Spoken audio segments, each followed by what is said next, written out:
Hello Pay Lovers, terima kasih sebelumnya atas antusias kalian dalam cerita film ini ya. Sebelum melanjutkan cerita selanjutnya, aku mau cerita sedikit. Aku akan mulai dengan backgroundku dulu. Aku membuat cerita ini seorang diri dan akan butuh waktu dalam pengeditannya. Belum lagi terkena blokir dari YouTube sendiri. Jadi aku harus mengedit kembali dan mengulang lagi untuk menguploadnya. Nah, ini akan menguras waktu jika terjadi. Di samping itu, aku juga memiliki aktivitas lainnya yang aku harus lakukan, kalau tidak ya nggak makan lah, hehehe.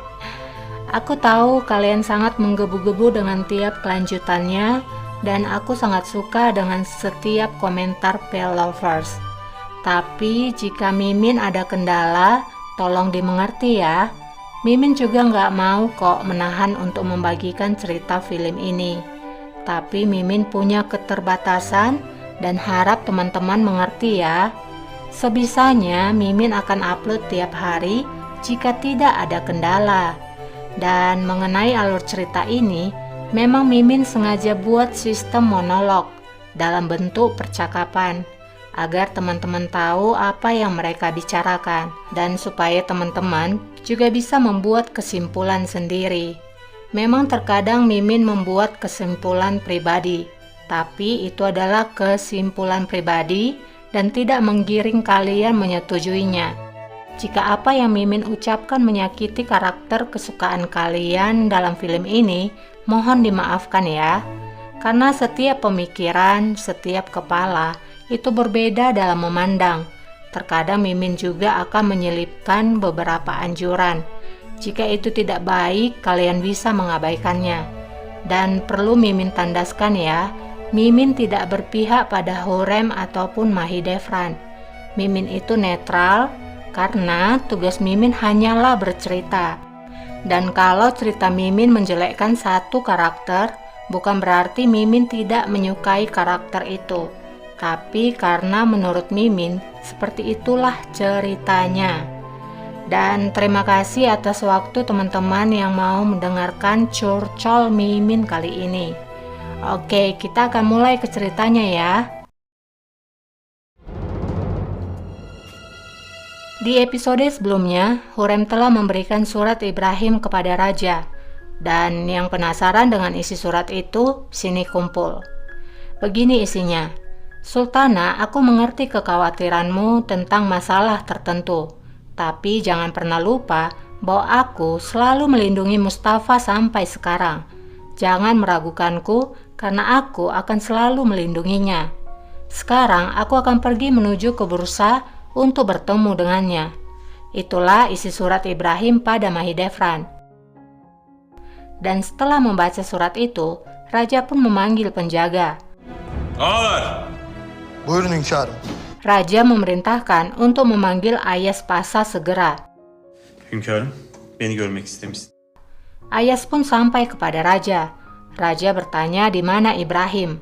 Ayas menjawab bahwa Ibrahim telah pergi ke Edirne untuk persiapan kampanye ke Italia. Raja berkata, lalu apa yang ia lakukan di bursa? Ayas berkata, ia tidak mengetahuinya. Raja pun berkata bahwa ketika Ibrahim sampai, bawa dia kepadaku. Bana getir.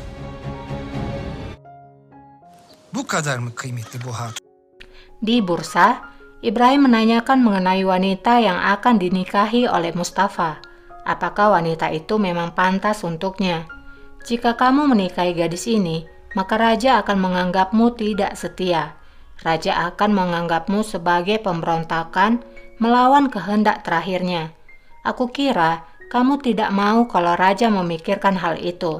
Mustafa pun menjawab, aku tidak berani dan aku tidak punya niat seperti itu.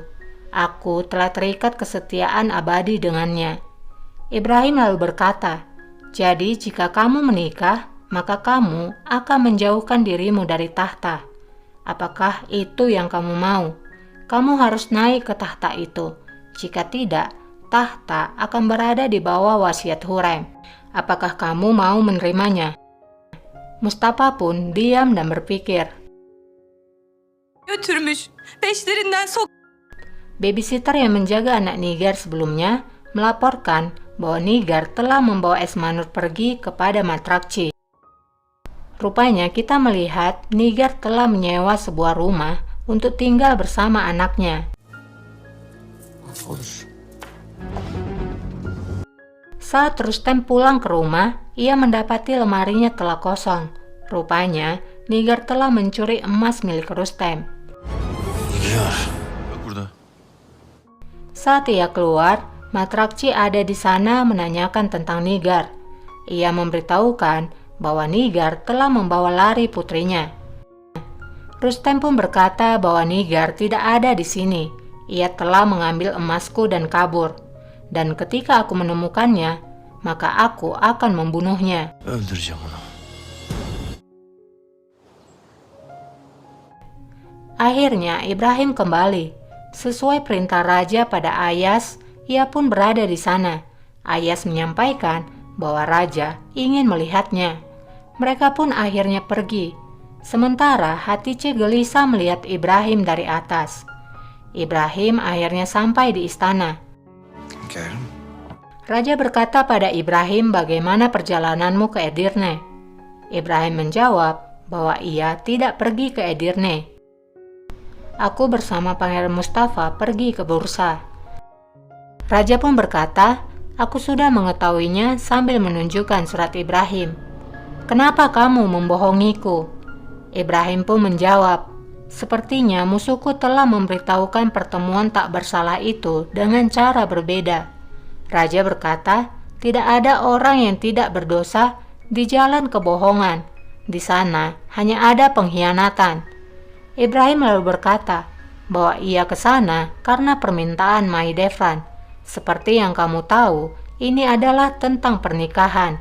Dia ingin aku berbicara pada Mustafa dan meyakinkannya. Raja pun berkata, jadi kau ke sana karena itu, dan mengapa kamu berbohong?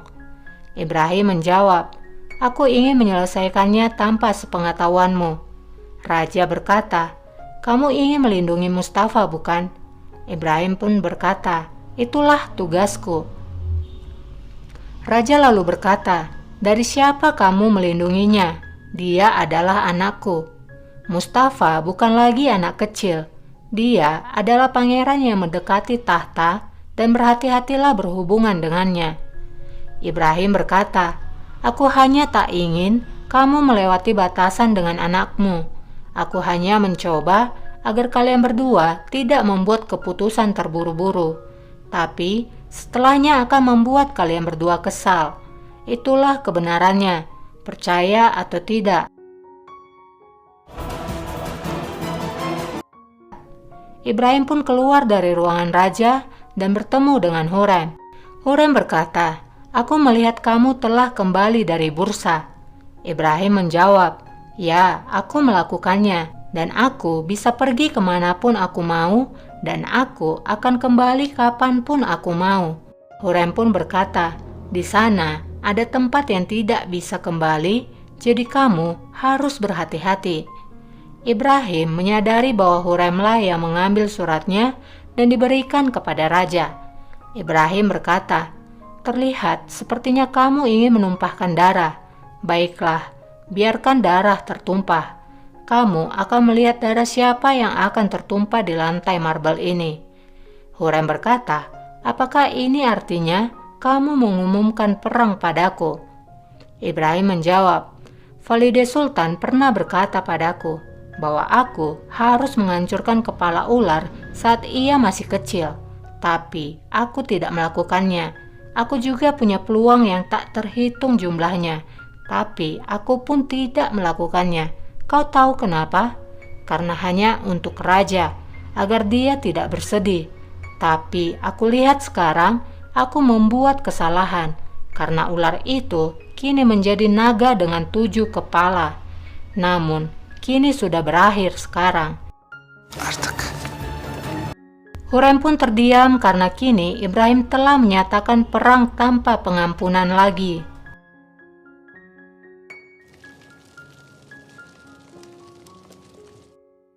Hurrem masuk ke kamar raja. di mana ia melihat raja sedang membakar surat Ibrahim. Hurrem bertanya apa yang terjadi. Apakah Ibrahim memberitahukan alasannya? Apakah kamu akan membiarkan pengkhianatan ini? Raja lalu berkata, ini bukanlah pengkhianatan. Ibrahim hanya ingin meyakinkan Mustafa tentang pernikahannya. Hurrem bertanya, apakah raja mempercayainya? Raja menjawab bahwa Ibrahim telah membesarkan Mustafa dan dia adalah temanku. Dia hanya ingin menyelesaikan masalah dengan caranya sendiri. Hurrem pun menjawab, jangan biarkan cintamu menghalangi matamu. Kita tidak tahu apa yang mereka bicarakan di bursa. Kita tidak bisa yakin. Bagaimana jika mereka mempersiapkan pemberontakan melawanmu? Ya, karena Ibrahim sebelumnya telah menyatakan perang, Hurrem pun bersiap diri. Ia juga melakukan taktik untuk mempengaruhi raja. Demi apa? Demi mempertahankan hidupnya. Nasuh Efendi geldiler. Di istana Hatice, Matrakci datang menemui Ibrahim. Ia melaporkan bahwa Nigar telah membawa lari Esmanur. Terlihat bahwa Nigar bersama anaknya sedang berbelanja di pasar dan Nigar membelikan permen untuk Esmanur. Nigar menemui seorang pria untuk menyewakan kapal untuknya karena ia akan pergi meninggalkan Istanbul. Namun pria itu berkata, kapal akan ada dalam seminggu. Jika Nigar melewatkannya, maka ia harus menunggu 3 bulan lagi.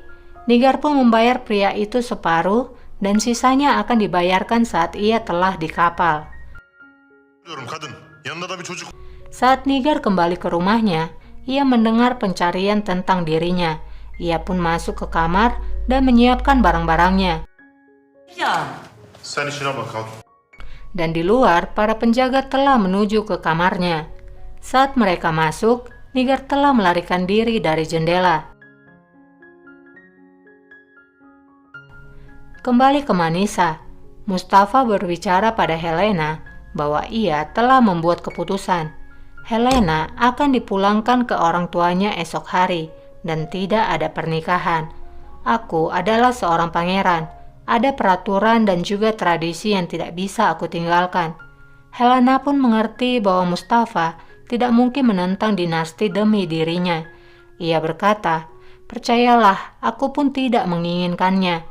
Aku sangat terluka sangat banyak. Tapi mungkin inilah yang terbaik untuk kita berdua.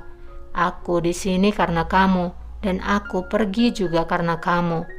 Jadi buat yang gak tahu siapa Helena ini, Helena adalah gadis desa yang bertemu dengan Mustafa sewaktu ia berburu sendiri. Ia bertemu Helena dan mulai menjalin cinta, hingga akhirnya Mustafa membawa Helena dari rumah orang tuanya melalui Yahya.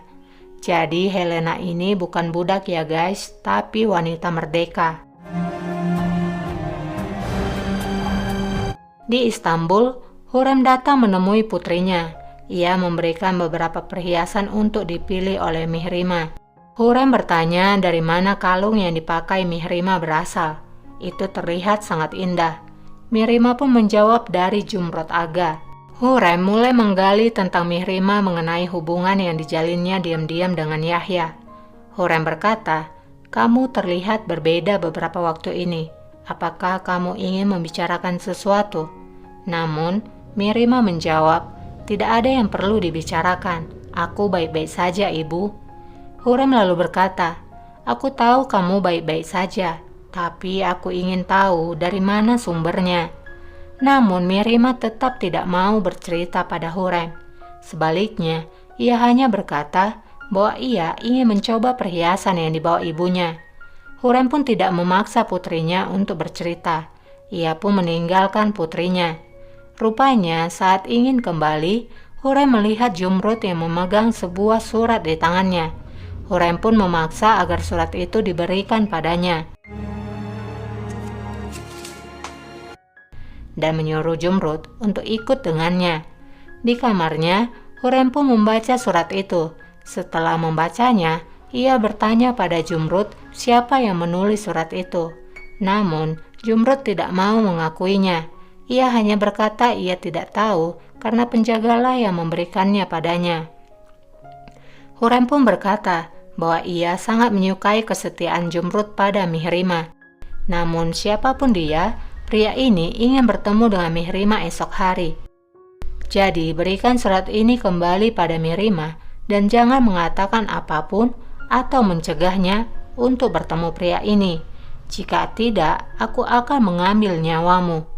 Jumrud yang dibawa tekanan Hurem akhirnya menurut. Hanım. Gel Zümrüt Ağa. Sesampainya di kamar Mihrima, Jumrud pun memberikan surat itu tanpa berkata apapun tentang Hurem.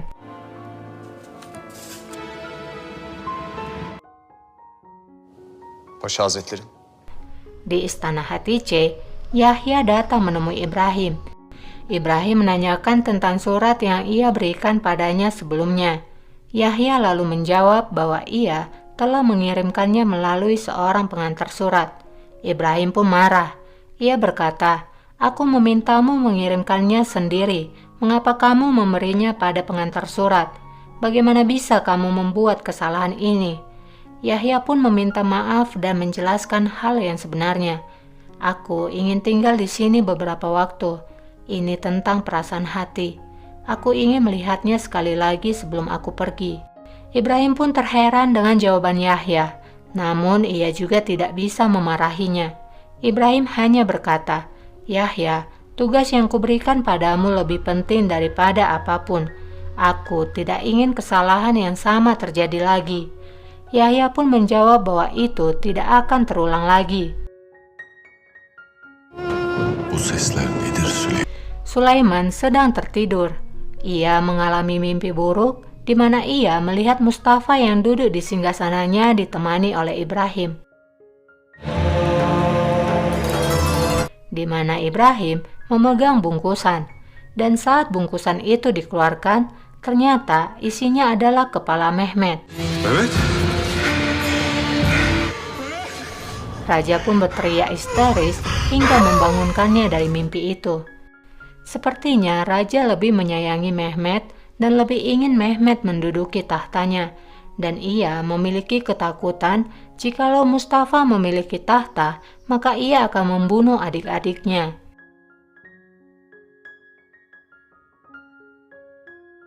Keesokan harinya di Manisa, Helena pun akan dipulangkan ke rumah ortunya, dan salam perpisahan pun diucapkan. Maidevra mendoakan bahwa ia dan keluarganya akan hidup sejahtera. Namun berbeda dengan Fatma, ia malah menyindir Helena. Ia berkata, "Apa yang kamu pikirkan akan terjadi? Pangeran akan menikahimu." Mendengar ucapan yang buat naik darah itu, Maidevra pun menyuruh Fatma untuk diam. Memang ya Fatma ini, oh Tuhan sabarkan aku. Kalau membahas tentang ini orang buat naik darah memang.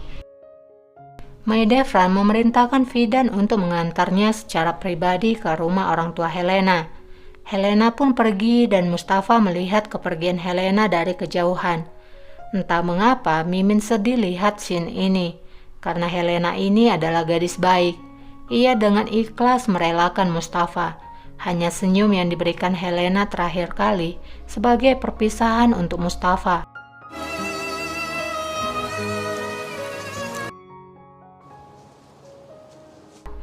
Mihrima akhirnya bertemu Yahya. Saat Yahya memegang tangan Mihrima, saat itu pula Hurem datang dan memanggil Mihrima. Mihrima! Mihrima terkejut dan langsung menemui ibunya. Hurem langsung berkata agar Mihrima segera kembali ke harem. Mihrima ingin menjelaskan. Namun Hurem mengulang perintahnya kembali hingga akhirnya membuat Mihrima pun pergi. Hurem pun mulai mengintimidasi Yahya. Ia berkata, "Ketika kamu bahkan dilarang menatap mata Sultan, bagaimana bisa kamu bertemu diam-diam dan memegang tangannya? Bagaimana bisa kamu sangat berani?" Yahya menunduk dan meminta maaf. Ia pun berkata, "Aku tidak memiliki niat buruk." Hurem pun berkata, "Jadi kamu tertarik padanya? Sejak kapan ini terjadi?" Yahya pun jujur mengatakan, bahwa ia bertemu dengan Mihrima saat ia kembali dari berperang. Dan perasaanku pada Mihrima Sultan adalah sebenarnya. Hurrem berkata, "Kamu sangat berani, tapi ini adalah kebodohan. Aku akan mengampuni hidupmu, tapi hanya karena aku tidak ingin membuat Mihrima sedih. Mulai sekarang, aku tidak ingin kamu berada di sekeliling putriku. Jangan kamu berani mengharapkan apapun lagi." Hurrem pun meninggalkan Yahya. Dan kemudian Hurrem menemui putrinya. Mihrima pun ingin membela Yahya.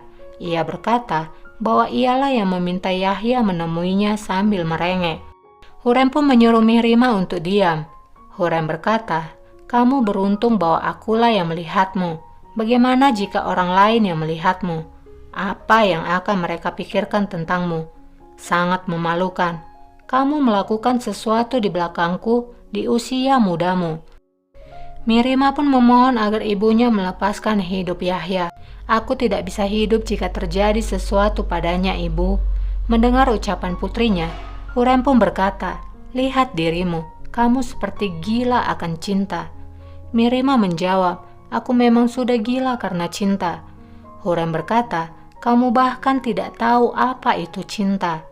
Mihrima pun menjawab bahwa hatinya berdebar setiap kali ia melihatnya. "Aku memikirkannya sepanjang hari hingga malam. Dia selalu ada dalam kepalaku. Jika ini bukan cinta, lalu apa ini?" Mendengar penjelasan Mihrima, Hurrem pun mendekatinya.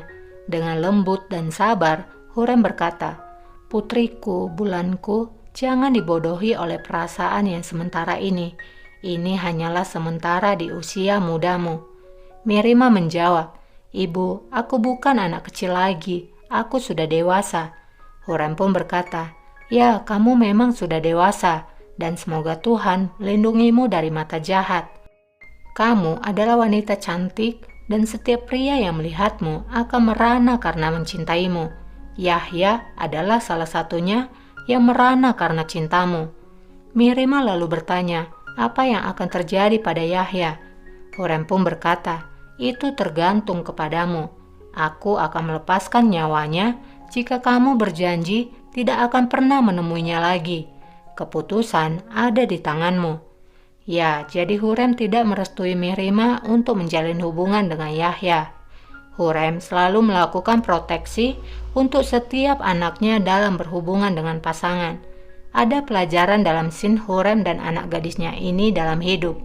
Sebagai orang tua, memang harus memantau perkembangan anaknya, baik pria maupun wanita, terutama seorang wanita, mencari tahu isi hatinya, menggalinya, apakah ia mau membagi ceritanya, dan sudah sejauh apa ia mencintai seseorang.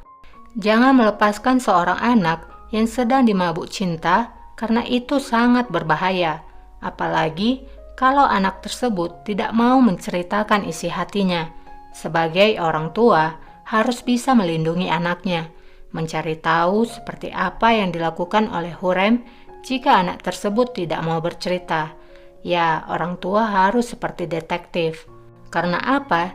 Jika sang anak kecewa dengan cinta yang ia banggakan dan bahkan telah menyerahkan tubuhnya, maka bisa saja itu akan merusak mental anak itu. Dia bisa saja bahkan melakukan hal yang lebih buruk. Jika mentalnya tidak kuat, ia akan menganggap dirinya kotor dan bahkan terjerumus ke dalam lubang yang lebih menyengsarakan. Atau jika ia punya anak, ia akan menggugurkan atau memilih bunuh diri. Jadi, sebelum itu terjadi, pantaulah apa yang anak kalian lakukan sebelum ia tidak mau mendengarkan kalian lagi. Dan ya, lakukan dengan lembut dari hati ke hati untuk mencari tahu isi hatinya. Karena seorang anak akan sulit menceritakan sesuatu jika ia tahu ia akan selalu dimarahi. Oke, lanjut ke ceritanya ya. Geldim ha. Nigar bersama putrinya akhirnya menemui penjaga kapal dan menaikinya. Ia pun masuk ke dalam. Ia sangat senang dan bercerita pada putrinya bahwa sebelumnya ia telah hidup di Sulina. Ia pun memeluk putrinya. Namun Esmanur melihat ayahnya datang. Baba. Sanırım. Dan kemudian datang memeluk ayahnya. Nigar pun terkejut. Esmanur pun dibawa. Melihat hal itu, Nigar pun mendekati Ibrahim. Namun ia digampar oleh Ibrahim. Senin karşı... Ibrahim mencekik Nigar dan berkata, "Apakah kamu pikir kamu bisa lari dariku? Jika aku mau, kamu tidak akan pernah bisa melihat wajahnya lagi. Tapi aku tidak melakukannya. Mulai sekarang, kamu tidak akan bisa melihatnya lagi. Ini adalah hukuman untukmu." Nigar pun dibawa ke istana Ibrahim.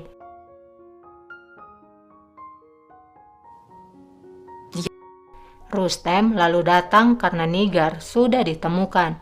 Rustem pun berkata bahwa ia akan menceraikan Nigar. Hatice mengancam Rustem. Mau tidak mau, Rustem pun membawa kembali Nigar ke rumahnya. Rustem menanyakan tentang emasnya. Nigar pun memberikan emas itu dan berkata ia akan melunasi sisanya. Kembali ke Ibrahim. Hatice berkata pada Ibrahim, "Bukankah sekarang waktunya Hurrem harus meninggalkan istana? Mehmet sudah bisa dikirim ke provinsi. Jika Mehmet pergi, maka Hurrem akan dipaksa ikut dengan putranya." Ibrahim berkata, jika itu juga yang ia pikirkan, tapi keputusan ada di tangan raja. Hatice pun berkata, "Kalau begitu, buat raja memutuskannya bukan melalui kita, tapi melalui Mehmet. Buatlah Mehmet berbicara pada raja. Jika Mehmet melakukannya, maka itu akan terjadi." Ibrahim pun tersenyum dengan ide istrinya. Keesokan harinya, Ibrahim pun mulai mendekati Mehmet. Mehmet, Ibrahim, dan Kapten Hijir berbicara di luar dan raja melihat melalui jendela. Raja sampai tidak fokus karena melihat itu. Hünkârım. Kalıyorum. Rupanya mereka pergi ke kapal milik Kapten Hijir. Mereka di sana untuk melihat-lihat. Parlamak için pek münasip değil elbette. Cara ini juga digunakan Ibrahim agar bisa berbicara berdua dengan Mehmet. Dan Ibrahim pun mulai memasukkan sesuatu ke pemikiran Mehmet.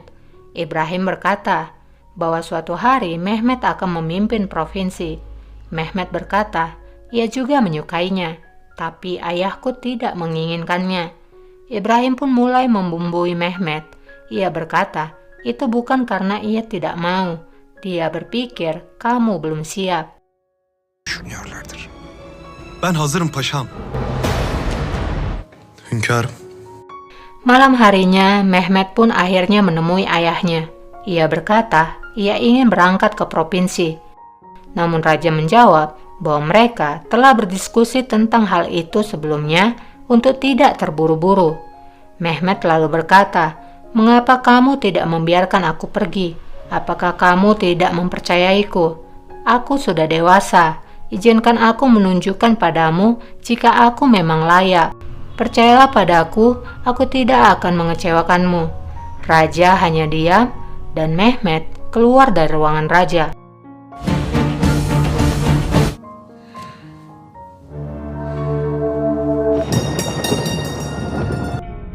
Tiba-tiba, raja melihat pintunya terbuka. Ia pun berjalan ke balkon. Angin berhembus sangat kencang. Sulaiman berjalan dengan sempoyongan, dan ia pun tersungkur lemas.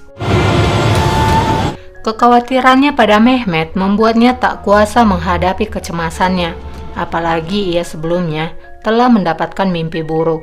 Kita juga tahu bahwa Sulaiman adalah tipe orang yang sangat mempercayai mimpi. Apakah raja akan kembali jatuh sakit?